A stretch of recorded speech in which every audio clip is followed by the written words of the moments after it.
नमस्कार, मैं हूं भगवान प्रजापत। आप देख रहे हैं चैनल 9 न्यूज़। अंतर्राष्ट्रीय महिला दिवस के अवसर पर विशेष कार्यक्रम की कड़ी में हमारे साथ बात करने के लिए मौजूद है मिति गोदावत, जो कि पेशे से पायलट है। हम इनसे बात करेंगे और जानेंगे कि यहाँ तक पहुँचने के लिए इनको कितनी कठिनाइयों का सामना करना पड़ा, तो वहीं दूसरी ओर कितना समय यहाँ तक पहुँचने में इनको लगा। तमाम इनकी ज़िंदगी के बारे में, साथ ही जो सक्सेस स्टोरी उसके बारे में बात करेंगे। सबसे पहले आपका बहुत बहुत स्वागत है हमारे स्टूडियो में। धन्यवाद सर। हम आपसे एक चीज़ जानना चाहेंगे कि आप पायलट हैं। हम बात कर रहे हैं अभी इंटरनेशनल वुमेंस डे पर, जो कार्यक्रम हमारा खास कार्यक्रम है उसको लेकर। आप एक महिला हैं। सबसे पहले आपसे जानना चाहेंगे कि आप यहाँ तक पहुँची, आपने अपने करियर की शुरुआत कहाँ से की? सर, मैंने अपने करियर की शुरुआत करी थी 2009 में, जब मेरी 12th पास हो गई थी। मैं उदयपुर में ही पली बड़ी हूँ। 10 स्टडी में अपनी स्कूलिंग करी है। उसके बाद 2009 में मैं कनाडा चली गई थी। वहीं से मैंने अपनी सारी ट्रेनिंग करी है और आज मैं इंडिया में एक एयरलाइन में जॉब कर रही हूँ। 2019 से मैं जॉब कर रही हूँ, 4 साल से जॉब कर रही हूँ। तो मेरे करियर की शुरुआत बेसिकली देखें तो आप इंडिया में हुई। इंडिया में उदयपुर में जहाँ मैंने स्कूलिंग करी, वहाँ से मैंने कुछ चीज़ें करी और उसके बाद सीधा कनाडा। आपने जब ये जॉब चुना पायलट बनने के लिए, आपने यूँ कहे कि एक सपना देखा होगा कि मुझे पायलट बनना है, तो जब आपने शुरुआत की 2009 में, तब आपको कितनी कठिनाइयों का सामना करना पड़ा, या फिर कितने लोगों का आपको सपोर्ट मिला? चाहे परिवार की बात करें, चाहे अन्य लोगों की बात करें, तो आपके सपने पूरा करने में कितना सपोर्ट मिला? सर, मुझे ये सपना मैं अपने सिर्फ परिवार की वजह से देख पाई। तो मेरे मॉम डैड, मेरे चाचा चाची, मेरे दादा दादी, सबका सपोर्ट 100% से भी ज़्यादा था मुझे। तो मुझे कुछ लगा नहीं कि या ना कोई मुझे पीछे खींच रहा है। पर हाँ, सोसाइटी थी आसपास, उनको कभी उन्होंने मुझे ध्यान देने ही नहीं दिया। मेरे घर वालों ने, उन्होंने सिर्फ मुझे सपोर्ट किया और आज मैं यहाँ हूँ तो सिर्फ उनकी वजह से हूँ। तो कठिनाई की बात करें तो हाँ, उदयपुर जैसे छोटे शहर से हैं हम। उसके बाद आप पूरा कनाडा जाओ, जो उदयपुर भी बोले तो 1G पे चलता था और कनाडा ऑलरेडी 8G पे चलता था। तो 1G और 8G की दुनिया में बहुत फ़र्क था। पर जिस हिसाब से मेरी स्कूलिंग थी, हमारी अपब्रिंगिंग थी, जो संस्कार थे, वहाँ जाने के बाद हमें कोई तकलीफ़ होनी नहीं पड़ी। बस वहाँ की जो फास्ट पेस लाइफ था, बस उसके साथ मैचअप करना था। हाँ बिल्कुल। आपने जब स्कूलिंग करी, जब आप 2009 से यहाँ से कनाडा गई, उससे पहले स्कूलिंग के समय आपको क्या लगता था कि मुझे इस फील्ड में जाना है, इसके लिए आपको क्या करना चाहिए? उस समय की जो परिस्थितियों की बात करें तो आपको कितना सपोर्ट मिला सबसे? सर, स्कूल के टाइम पे बहुत वेग आइडियाज़ थे, क्योंकि तब के टाइम में इतना कुछ होता नहीं था कि करियर ओरिएंटेड होते थे, पर इतना भी प्रेशर नहीं होता था, इतना भी पेयर प्रेशर नहीं होता था। कुछ बहुत इजी लाइफ थी। आज के टाइम में बहुत कंपटीशन है और बहुत गंदा कंपटीशन है। तब की लाइफ में बेटर लाइफ थी। मैं नहीं बोलूँ बहुत अच्छी थी, बट कंपटीशन और पेयर प्रेशर के नाम पे थोड़ा बेटर था। तो हम लोग बहुत इजी थे। मतलब मैं भी बोलती थी कि अभी एक बार 12th करते हैं, क्योंकि साइंस ली थी। ये पता था कि हाँ, पायलट ट्रेनिंग में जाना है, पायलट बनना है, कमर्शियल पायलट बनना है, क्योंकि पापा की बहुत इच्छा थी। तो साइंस ली थी। पूरा जो फैमिली बैकग्राउंड है, सब साइंस बैकग्राउंड से हैं, सब हाईली एजुकेटेड है। तो था कि हाँ, कुछ तो करना ही है, अच्छा ही करना है, डिपेंडेंट नहीं बनना है, इंडिपेंडेंट वुमेन बनना है। तो तब मैंने जब स्कूल करा, उसके बाद जब मैंने अपने करियर ऑप्शंस चालू करे, इंजीनियरिंग और सबके एग्जाम्स भी दी, नो डाउट मैंने IIT AML भी क्लियर किया था। बट फिर उसके बाद रियलाइज़ किया कि 9 to 5 जॉब मेरे बस की नहीं होगी फॉर श्योर, बिकॉज मैं एक बिजनेस फैमिली बैकग्राउंड से हूँ। उनकी जब मैंने एम्स एम्बिशंस देखे तो मुझे पता, तब मुझे रियलाइज़ हो गया पापा, चाचा, दादा को देख के कि I am meant for something bigger, not 9 to 5। I respect totally 9 to 5 people, they are doing a commendable job, but this is not me. That's why मैंने ये चूज़ किया। बिल्कुल। आपने कहा कि मैं जो सुबह 9 बजे से लेकर शाम को 5 बजे तक की जॉब की जो बात आपने कही, मैं उसके लिए नहीं थी। तब आप जब कनाडा यहाँ से गए, तब वहाँ का जो समय निकला, उसके बारे में आप बताना चाहेंगे कि किस तरह से आपने वहाँ पर ट्रेनिंग करी, किस तरह से वहाँ पे अपने पढ़ाई को कंटिन्यू किया? उसके बाद ट्रेनिंग में आपको कितना समय लगा? मुझे कनाडा में करीबन 18 महीने कुछ लगे। मैं वहाँ पे 18 महीने थी और ये पूरे टाइम हमने ट्रेनिंग करी। हाँ, वहाँ पे बहुत बहुत अच्छा एक्सपोजर है, बहुत क्वालिटी ऑफ लाइफ बहुत बेटर है यहाँ से। वहाँ पे टाइम की वैल्यू है, वहाँ के ट्रेनिंग के स्टैंडर्ड्स बहुत हाई है। तो वो सारी चीज़ों ने मुझे मेरी लाइफ का पर्सपेक्टिव बहुत बदल दिया। मुझे बहुत कॉन्फिडेंट बनाया, डेफिनेटली इंडिपेंडेंट बनाया, और ब्रॉडर होराइजन में लाइफ देखनी चाहिए। एंड जब मेरी फैमिली इतनी सपोर्टिव थी ना, तो उस केस में मुझे कभी कुछ लगा नहीं कि है ना मैं कुछ गलत कर रही हूँ या कुछ गलत होगा या फिर कुछ मुझे पीछे खींच रहा है। सिर्फ मुझे आगे बढ़ने की एक इच्छा होती थी कि आगे बढ़ो, चाहे रात और वहाँ पे इतना तो इजीली आपको खुद के ट्रांसपोर्ट मिलता नहीं है, एज इन खुद की गाड़ी। यहाँ पे तो क्या है, छोटी सी सिटी है, ए से भी जाना है, आपने एक्टिवा उठाया, गाड़ी उठाए, पहुँच गए। वहाँ ऐसा नहीं होता। ऑब्वियसली आप पहले इस नए शहर में जा रहे हो, वहाँ का पब्लिक ट्रांसपोर्ट जानो, आप वहाँ के लोगों को जानो, क्योंकि हर जगह हर अलग अलग शहर अलग अलग सिस्टम होता है। टाइम की बहुत वैल्यू तो इंडिया में तो चलता है, वहाँ पे वो चलता है, एटीट्यूड बिल्कुल कैरी फॉरवर्ड नहीं कर सकते थे। तो वो पर्सपेक्टिव बहुत बड़ी चीज़ थी हमारे लिए। 10 बजे मतलब 10 बजे होता था।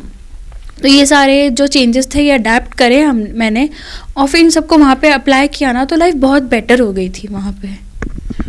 ट्रेनिंग के बाद आप जब उदयपुर आए, जब आपने अपनी जॉब शुरू करी, एक चीज़ जानना चाहूँगा कि जब आपने सबसे पहली फ़्लाइट को उड़ाया, उस समय आपका क्या अनुभव था या क्या महसूस किया आपने? जब मैंने पहला कमर्शियल प्लेन उड़ाया तब मुझे बहुत बहुत जिम्मेदारी वाला काम लगा, क्योंकि वो 180 पैसेंजर्स होते हैं वहाँ पे। वो एक छोटी सी भी गलती है, 180 पैसेंजर और उनकी फैमिली की जिम्मेदारी हमारे ऊपर है। और ऐसा नहीं है कि आपको बस चलाना है, नहीं, आपको उनको सेफली एक पॉइंट ए से पॉइंट बी पहुँचाना है, और वो भी हेल्दीली। तो ये बहुत बड़ी जिम्मेदारी वाला काम है। आपने बात कही कि जिम्मेदारी वाला काम है, ये बात सही है, लेकिन आपने उस समय क्या महसूस किया?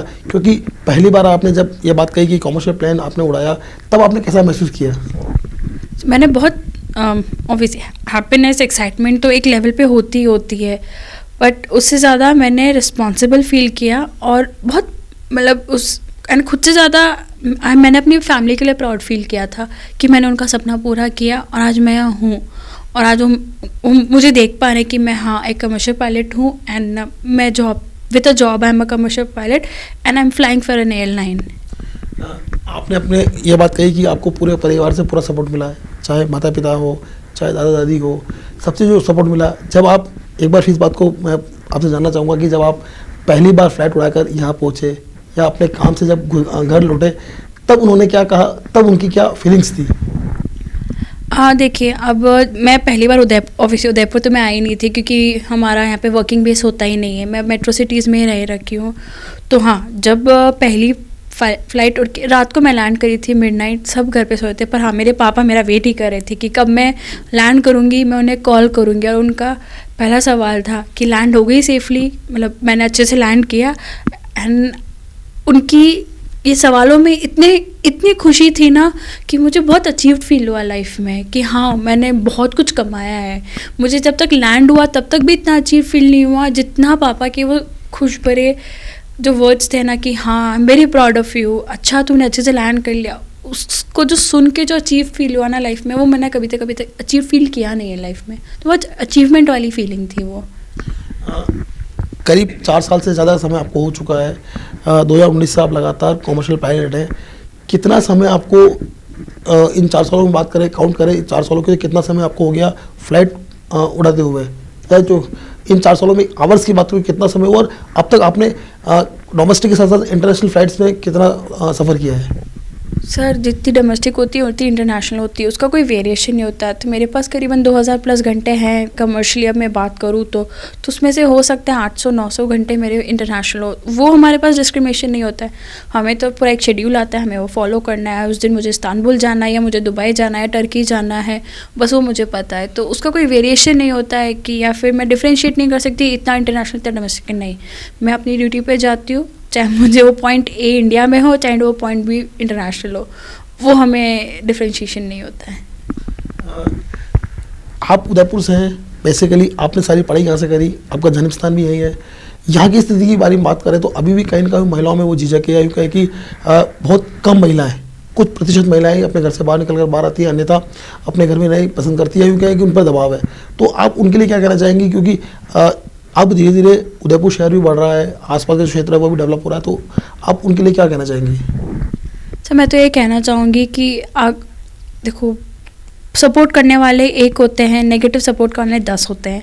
आपको पहचान होनी चाहिए कि आपको कौन एक्चुअली पॉजिटिवली सपोर्ट करना चाह रहा है लाइफ में, और आप उसी का साथ दो या उसी की बात सुनो। क्योंकि लोग आपको पास में तो आके बहुत पॉजिटिवली बोल देंगे, पर पीठ पीछे जाके आपकी बहुत बैंड बजाते, तो वो पीठ पीछे वालों की आप ध्यान भी मत दो। इतना एक विमेन का एक सिक्स सेंस बहुत स्ट्रांग होता है, वो इजीली पता, अभी साइंटिफिकली प्रूवन है कि विमेन का सिक्स सेंस बहुत स्ट्रांग है और वो इजीली पता लगा लेती है कि कौन उसके साथ जेन्युइन है कौन नहीं है। जो इंसान जेन्युइन नहीं है ना, कोई फ़र्क नहीं पड़ता है, उसको साइड में कर दो, move on in life. Because अगर आज आपके पास करियर है, आप इंडिपेंडेंट हो, तो हर चीज़ ईजी होती है लाइफ में। अगर आप डिपेंडेंट हो ना किसी भी चीज़ के लिए, आप छोटी सी भी डिपेंडेंसी ना लाइफ में आगे जाके आपको लगता है कि क्या यार मैं लड़की हूँ इसलिए ऐसा हुआ। कभी अपने आप को ऐसा मत फील करो कि मैं लड़की हूँ, बी प्राउड कि मैं लड़की हूँ इसलिए मेरे साथ ऐसा हो रहा है। Because man can not do what a women can do, that's a very honest thing. बिल्कुल, आप इस मुकाम तक पहुंची है, जैसा कि अभी आपने कहा कि हमें इस बात का कभी मलाल नहीं होना चाहिए कि मैं एक लड़की हूँ इसलिए ये नहीं कर पाई। उसी तरह से अब जो बढ़ती जनरेशन है उनके लिए आप और क्या कहना चाहेंगे कि वो किस तरह से आगे आए, किस तरह से अपने काम के साथ साथ अपने परिवार को, कहीं ना कहीं ये बात आप भी मानते हैं कि आपके परिवार के सपोर्ट के बिना आप यहाँ तक नहीं पहुँच पाते, तो उसी तरह से परिवार का सपोर्ट बहुत ज़रूरी होता है। लेकिन एक महिला होने के नाते आप इस वुमेंस डे पर आप क्या संदेश देना चाहेंगे? कि अपनी वैल्यूज़ कभी मत भूलो। फैमिली ने जो आपको सिखाया है, माँ बाप है, जो भी फैमिली मेम्बर्स ने आपको सिखाया है पॉजिटिव, उस चीज़ को हमेशा लेके आगे बढ़ो। और जिस चीज़ के लिए आप नहीं बने हो ना, वो चीज़ मत करो। जिस चीज़ के आप बने हो ना, आप वो आइडेंटिफाई कर पाते हैं ईजिली, आप वही करो और अच्छे से करो। और अपने आप को पुश भी मत करो, धीरे धीरे करो। ज़रूरी नहीं है कि अगर कोई इंसान एक बार में कर पा रहा है तो आप भी एक बार में कर पाओ। नहीं, एक का अगर 10 लग रहा है तो करो, it's okay, but keep trying and always stick to your values. Because अपनी जो अपब्रिंगिंग है, अपनी जो वैल्यूज़ है, वो बहुत बहुत इंपॉर्टेंट होते हैं। Don't compare yourself with metro people, don't do that mistake. हाँ, move to a metro city but still stick to your values, that will only take you forward in your life. तो ये थी निधि गोदावत, जिन्होंने अपनी success story को हमारे साथ share किया। इन्होंने साफ कहा कि किसी भी महिला को ये नहीं समझना चाहिए कि वो कुछ नहीं कर सकती, अगर वो चाहे तो सब कुछ कर सकती है। इनका ये साफ तौर पर मानना है। ये बात सही है कि वुमेंस डे पर महिलाओं को जागरूक करने के लिए कई कार्यक्रम होते हैं, लेकिन कहीं ना कहीं हम इस बात को फिर से दोहराना चाहेंगे कि महिलाओं को जागरूकता के लिए एक दिन नहीं बल्कि पूरे साल कार्यक्रम होने चाहिए, ताकि महिलाओं में जागरूकता आए और वह भी अपने घरों से बाहर निकलकर अपनी कामयाबी के लिए अच्छा काम करे, ताकि वह भी कंधे से कंधे मिलाकर कार्य कर सके।